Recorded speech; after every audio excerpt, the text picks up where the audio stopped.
Bernardaud est une entreprise créée en 1863 à Limoges et nous sommes le premier producteur français de porcelaine haut de gamme. L'entreprise est aujourd'hui encore familiale et j'en suis la 6e génération. Le groupe emploie 750 personnes réparties sur 4 sites de production en Haute-Vienne et distribue ses produits dans 140 pays du monde sur à peu près 650 points de vente. Le groupe Bernardaud aujourd'hui, c'est 3 marques, l'ancienne manufacture royale, Haviland et Bernardaud. C'est aussi un institut et une fondation d'entreprise qui organise des expositions tous les ans.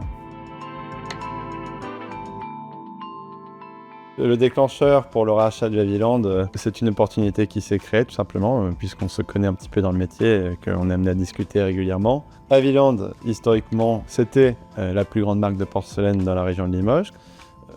Les courbes se sont croisées peut-être avec le groupe Bernardaud au milieu du XXe siècle, mais ça reste une référence et un nom très connu dans le monde entier, avec un patrimoine, un savoir-faire, des collections reconnues, et puis un site de production en très bon état au nord de Limoges.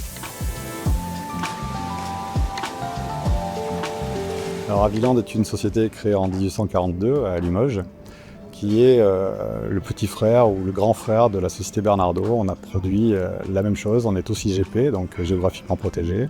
C'est la même porcelaine, c'est la même technique, c'est la même cuisson. Alors Haviland est placé plutôt sur le détail, ce qu'on appelle le retail, au particulier. Haviland, c'est une centaine de salariés, une boutique à Paris, une usine à zone nord à Limoges.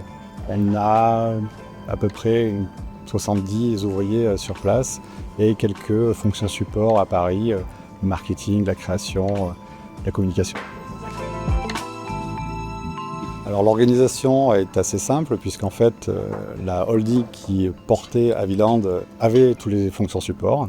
Donc quand on a repris Haviland, en fait on avait uniquement l'usine. Donc on a apporté la comptabilité, les ressources humaines, l'informatique, la finance. Donc ça a été plutôt simple. Donc sur les aspects commerciaux et marketing, on va garder des identités très distinctes. Industriellement, on va conserver ce site de production qui est une richesse, évidemment. On va jouer le plus possible des synergies qu'on peut avoir en Haute-Vienne sur le plan opérationnel pour que cette aventure soit une réussite pour l'ensemble du groupe.